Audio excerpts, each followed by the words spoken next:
Out at CS Motorsports again today, and going to get my new rear bumper put on. So just taking a quick look at the current bumper, and we'll be getting the new one on soon. It's a Octane series from Chassis Unlimited, high clearance, so it should be pretty cool with the new feature on the side with the hoops. So looking forward to getting that installed and see how it looks.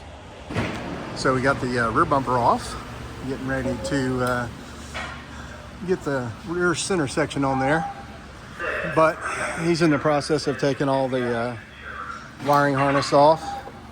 That new bumper, the new bumper is quite a bit heavier than the old bumper, and I'll get a weight on that final number whenever I get to the end of the video. But yeah, it's going to be much more substantial.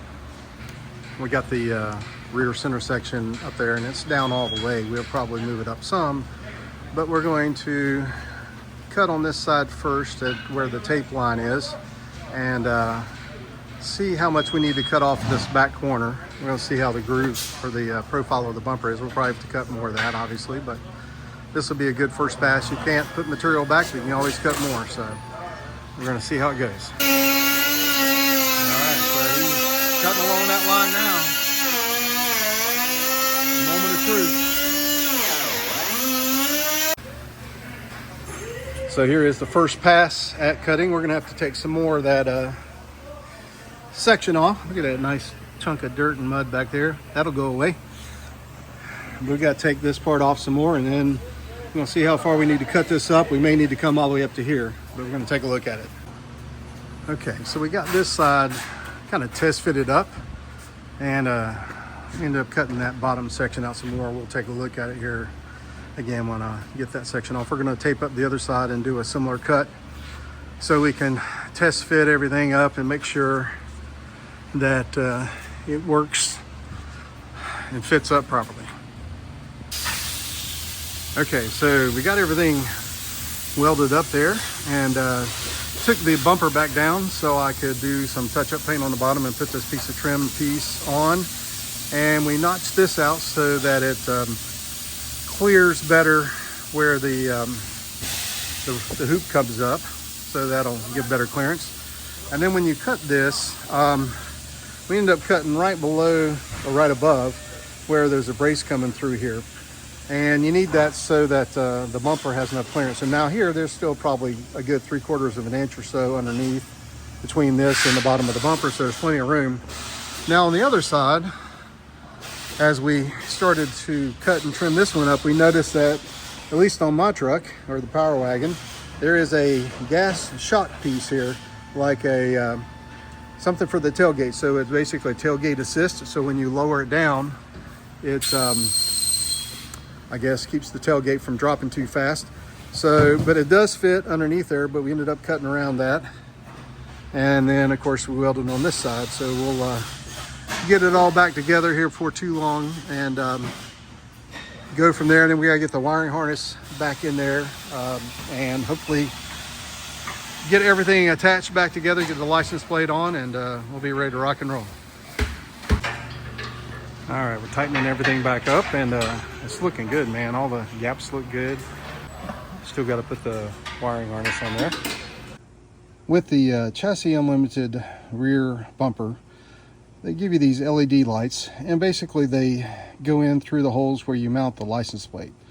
So they provide them with just wires on the end, or just bare wires.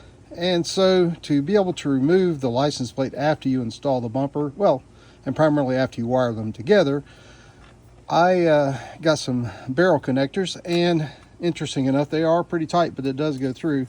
There's a nut that has to go through and take off of these wires, so you could actually disconnect this thing and take your license plate off and not have to cut the wires. So I'll leave a link in the description for these barrel connectors, and they work pretty good. The smaller ones are what I use for here, and it does fit. I tested the nut, made sure that it would go across all that, and this does fit into the hole in the bumper.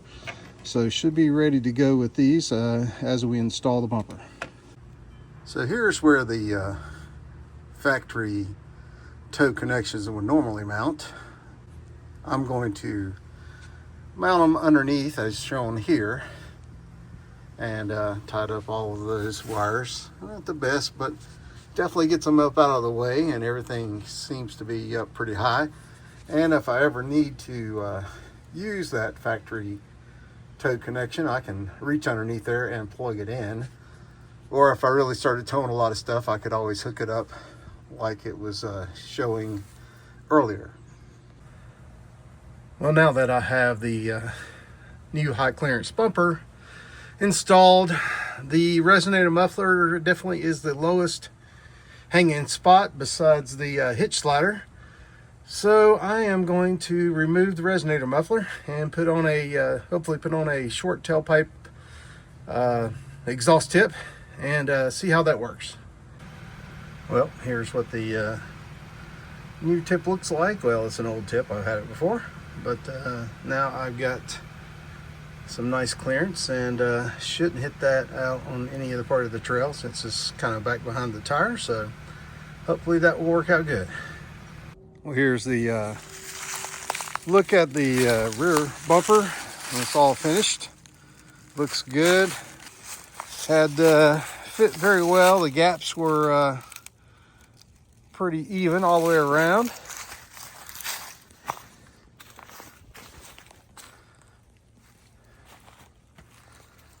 And over here on either side, really, there's a nice little gap here for a little bit of movement, and hopefully this will keep trees and I don't know, whatever kind of obstacles I can get up against off of the back of the bed and the tail light.